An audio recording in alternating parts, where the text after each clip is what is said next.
Welcome to Riley Reviews. It's your girl Riley, and we are back with another messy video. If you guys are new to the channel, welcome. And if you're a returning subscriber, special welcome back. And if you're a returning viewer that hasn't subscribed, go ahead and make that commitment and subscribe because we see y'all. Yeah, I see you. Now, it's been a lot happening over the past couple of days, as some of you guys may already know, but I'm here to give y'all my thoughts and opinions on everything related to the people that you guys are seeing on the screen. Now, as always, timestamps will be posted in the description for your own convenience if you want to skip ahead to a topic. Now, y'all gonna have to bear with me because I'm a little sickly right now, but I still want to give you guys my thoughts and opinions on everything that happened this week. Now, without further ado, let's go ahead and dive into these messy topics.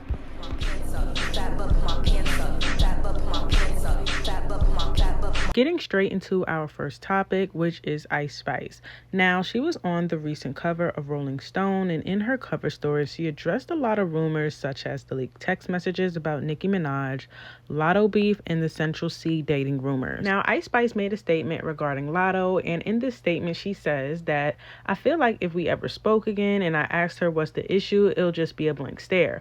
It'll be no issue whatsoever, especially from me. I could understand friendly competition, but I feel like at this point it's just a joke and that she's just dragged out and it's just not even funny. Like, bro, Thank You to Ish is from January. You're going to post a piece of Ish cake to announce something that's good news for you." She's referencing Latto's birthday, but it is kind of like a compliment because you're taking something that's supposed to be a good fun moment for you and you're making it about me. Again. I think it's safe to say that both of these women feel the same way about their beef, and Latto also said something similar in her write-up with Billboard that she doesn't even think that their beef is even that serious. Their disses towards each other was a cute moment, I have to admit, because I'm messy and I was here for it, but after a while it started to get played out.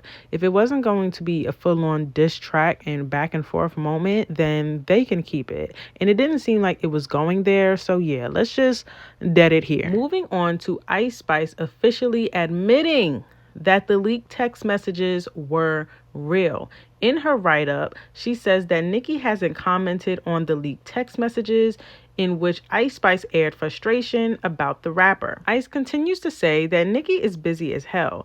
I don't think that she really cares about ish like that coming from a random girl, but what I said in those text messages was just a moment of frustration around the contract negotiations.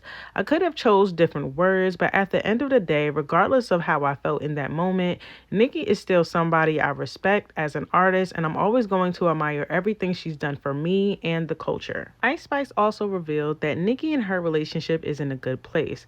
Quote unquote, she says that "we don't have the closest relationship, but we're definitely good. We're mutuals. We had smashed records together. I love us together. I think the world does too." Now, IceSpice did do an interview not too long ago where she slightly touched on the leaked text messages rumors, and you guys will have to go to my previous uploads to see what I'm talking about. But in the write-up with Rolling Stone, she fully addressed that the rumors were actually true, which I actually commend her for admitting and keeping it 100 and not trying to like downplay it or trying to lie about it. So I gotta give her tens where due, but in the same token, I have to deduct points because she waited to address the rumors with Nicki Minaj the day before her album release date. To me, it just came off as disingenuous and that she wanted to capitalize off that rumor using Nicki Minaj's name to drive in more attention for her upcoming album. Now, I'm not gonna knock it, because you got to play the game and you got to be strategic about it. But the way that she came about the situation came off as Ice being an opportunist and made me look at her differently, because she was calling Nicki delusional and making it seem like she was doing her a favor in those text messages, which ironically showed that after that those leaked text messages came out, that a lot of Barbs withdrawn their support for IceSpice. Now, do I think that Ice and Nicki are cool? No. Now, I think that they may have spoken behind the scenes and Ice may have reached out to Nicki, but I don't think that Nicki will lend out her likeness to IceSpice again. And that's just me speculating because I could be wrong, but just follow me for a moment. And I believe that IceSpice knows this, and that's why she's moving the way that she's moving now and just doesn't really care. But I definitely feel like she's trying to get back in Nicki's good graces by whacking her op, Cardi B, which brings me into my next topic. So I guess Ice was not letting her Dominican sister get away with trying to sun her by having her release those pictures of them together at the after party. Ice basically said that she gonna let you have that one, Cardi, but little did Cardi know that she was gonna spin the block trying to play on her carrot top. Oh, did y'all see what I did there? I got bars. Yo. All right, moving on. In the lyric, she says she thinks she pretty but changing her face, emphasis on face, falling behind like, bitch, pick up your pace. It was friendly until I took her place. In this next line, she says, light skin, but I'm black. You can tell by my hair. I cannot get over the way that she said that because, ooh-wee. All right, now, moving on. Cardi shortly responded in a tweet. In the post, I guess, whatever, was like, these bitches can't see me in numbers or status. Y'all had way too much time to catch up. Can't see me in money. Can't see me in real estate, fashion. Can't see me in person either. I'm not in a rat race with none of you chicks. I'm gonna show y'all these bitches have absolutely lost their mind. I'm getting all my licks back on my album, though, on each and one of you bitches. It would make more sense if she just would have gotten a booth and respond that way instead of announcing her next move. It would have been much player move by her not responding this way until her album release, but it's Cardi we're talking about, so it's honestly expected at this point.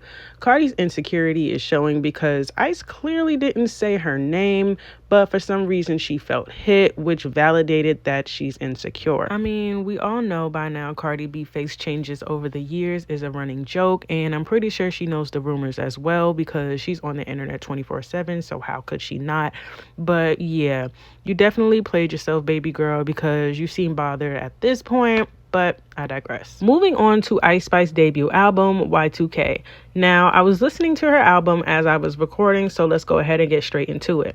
There are 10 songs on the album, 4 songs were already out, so 6 songs are considered new to the listener. To me, she should have at least had 15 to 16 songs for her debut album, but that's just my personal opinion. O-ish featuring Travis Scott was repetitive and I didn't care for it overall, and it's sad to say because it looks like that's the song her team is trying to push as a hit, but it's a miss for me, and I see people saying the same thing online as well. I would have waited to see what songs people gravitated to first before investing in visuals, but I think because Travis is a big name in the industry, that's why they decided to push that record, but they could have kept this one, to be honest with you.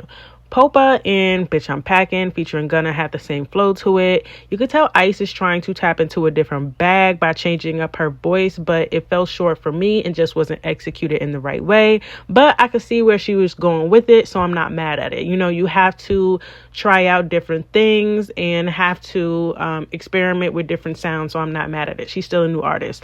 Now, Plenty Sun and BB Belt was cute, and out of the 6 songs I actually liked. TTYL had the same flow and cadence as Gimme the Light, so yeah, I was not here for that one. Which makes me even appreciate Fat Butt Did It First and the Fart Song even more.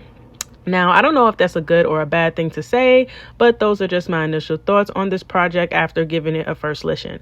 Now, my opinions may very well change over time because songs can grow on you after a while, after sitting with it over time, but I would have to give Ice a solid like 5 out of 10. And that's just my rating for it. It wasn't piss poor, but I definitely feel like more effort could have been given into this project. Moving on to JT. Now, I didn't get a chance to speak about City Cinderella, but after sitting with this project for about a week now, I have to say that I was pleasantly surprised that she delivered.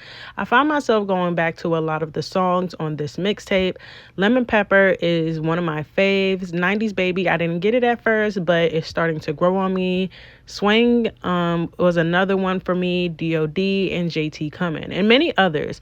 And that's not even me gassing it, but I really enjoyed most of the songs on this mixtape.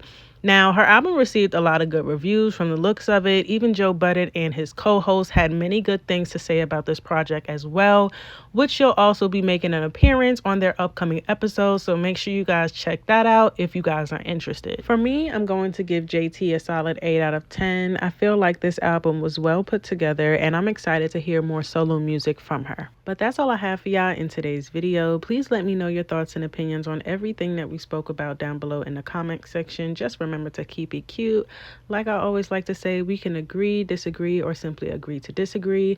If you guys would like to support the channel, please like the video, give me a thumbs up, comment down below, and subscribe to the channel because you know you're going to be back. Now that's it. That's all, and I'll see you guys in my next one.